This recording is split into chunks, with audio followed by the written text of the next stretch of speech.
Masayang araw, mga ka-PL. Kinutya at pinagtawanan po ng ating mga kababayan ang Department of Agriculture. Dito po sa ginawa nilang price monitoring, mga ka-PL, sa presyuhan po ng mga bigas. Ayon po sa ating mga kababayan, ang napansin lamang po nila, mga kababayan, tinampered.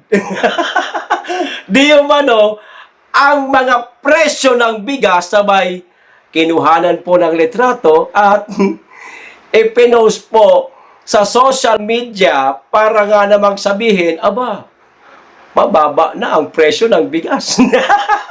Pero kayo ho mismo ang nakakaalam, mga ka-PL, kung gaano po kamahal ang presyohan ng bigas.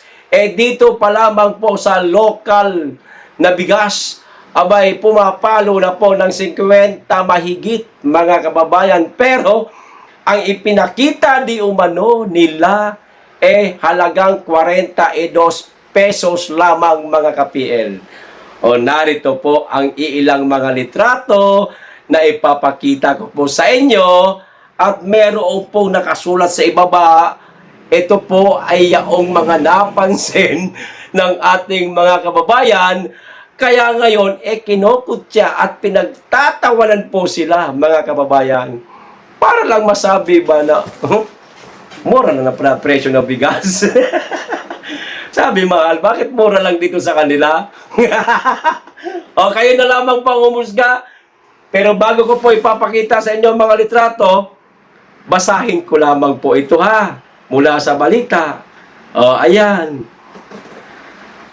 The Department of Agriculture, Philippines monitors the price of rice in several markets in Quezon City on Monday, November 11, 2024, mga kababayan.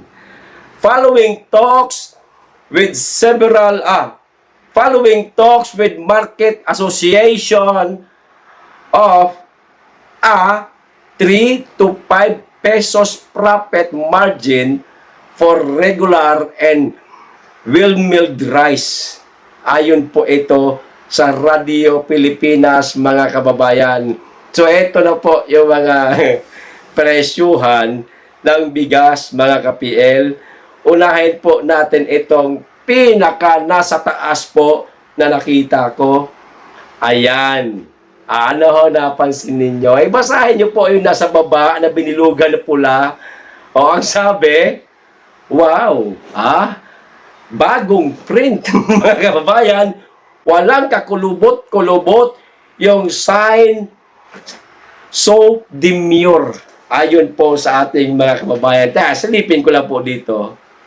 Pasyaga naman, parang bit-bit po nila. Tapos, itinosok po doon sa bigas para sabihin gayaan lamang ang presyo, 42. Kayo ho, namamalengke din naman kayo, mga kababayan. Totoo ho ba ito? Etong bigas na itong 42 lamang daw ang presyo. Kayo na lamang po ang humusga.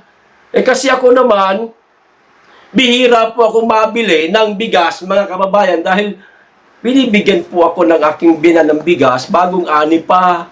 O, tulad na lamang po noong nakaraang linggo, kaaani pa lamang po nila. O, di may 2 sakong bigas po ako, kaya hindi ko po masyado namomonitor ito. O, sunod na picture. O, ayan, mga kababayan. Anong napansin po ng ating mga kababayan? Basahin niyo po yung nakabilog. Ayan, o. O, sabi, wag magpahalata. Sabing, wag magpapahalata. So, binilugan ng kulay berde yung presyo, mga kababayan. O, ano po napansin nyo dyan? Yung 4, di natin alam, baka 41 ito, 47. Tapos, yung 2, dinikit lang po sa gilid ng 4, mga kababayan. Tama ba? Ang napansin ng ating mga kababayan. O, sunod na litrato po. Eto, ilan na naman po ito? Apat lang po ito na litrato. Ayan. Di ba? Basahin po ulit natin ang binilugan. Ayan na. Blue lahat. Tapos, siya lang yung yellow. Ayan.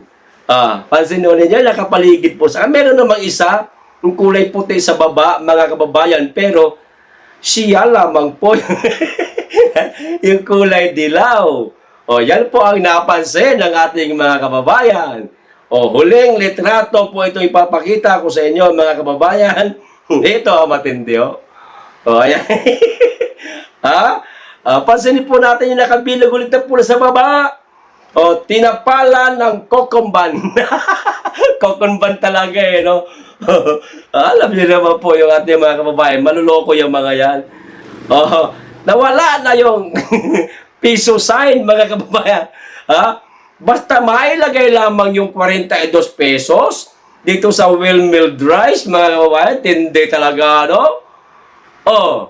Ito ba'y totoo kaya o panloloko na naman nila sa taong bayan, mga kababayan, para lang masabi nila na mura na ang presyo sa bigas ni Ngag-Ngag. Malapit nang matupad ang 20 pesos na bigas. Para lang, siyempre, bumango ang administrasyon ni Ngag-Ngag, mga kababayan, lahat po ng kaparaan ng pandaraya ayon po sa ating mga kababayan, gagawin di umano nitong mga ito. Sa utos, baka sa utos po ito ni Ngag-Ngag. Uy! Trabaho kayo. Pag-ikot kayo sa mga palengke. Ito ang palabasin yung presyo, 42. Ngayon, pag nakita nyong mahal, tapalan nyo siyempre. Para bumango ako. Nagtataka naman ako, mga kababayan. Bakit po ganito kamahal? Ganito daw kamura ang presyo ng bigas, 42. Samantalang pinaliguan ng bagyo ang administrasyon ni Ngag-Ngag, syempre, yung mga palayan na inaasahan nating aani ng maraming bigas, mga kababayan, tumba, dapa lahat ng bigas. Syempre, kapag kagayon, bababa po ang dami, ang bilang ng aanihing bigas. Abay natural na magmamahal ho. Pero taliwas po ito, mga kababayan, sa ipinapakita ho nila. Mura lamang daw. Grabe mga kababayan. Para makapang gancho lang ba? No? Antindi nyo. Ba't di nyo aminin ng totoo?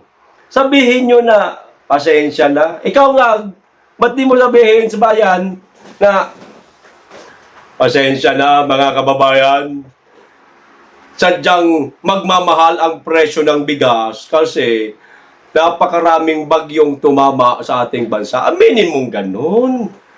Maintindihan naman ng taong bayan yan kasi hindi naman bulag ang mga taong hindi makita yung sangkaterbang bagyo na dumaan sa ating bansa.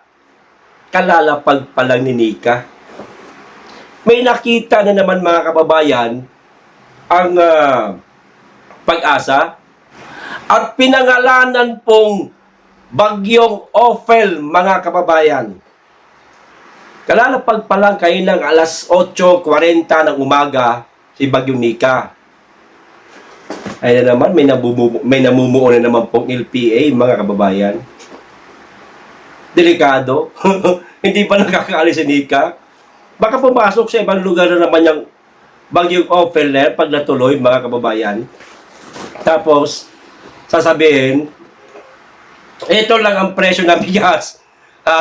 Samantalang daming dapa na palayan. Tapos biglang magbumura, nakakapagtaka. Kayo na naman pong umusga, mga kababayan. Okay, hanggang dito lang po. Maraming salamat. Mag-iingat kayo lagi at higit sa lahat, mahalin natin ang Pilipinas. Be blessed.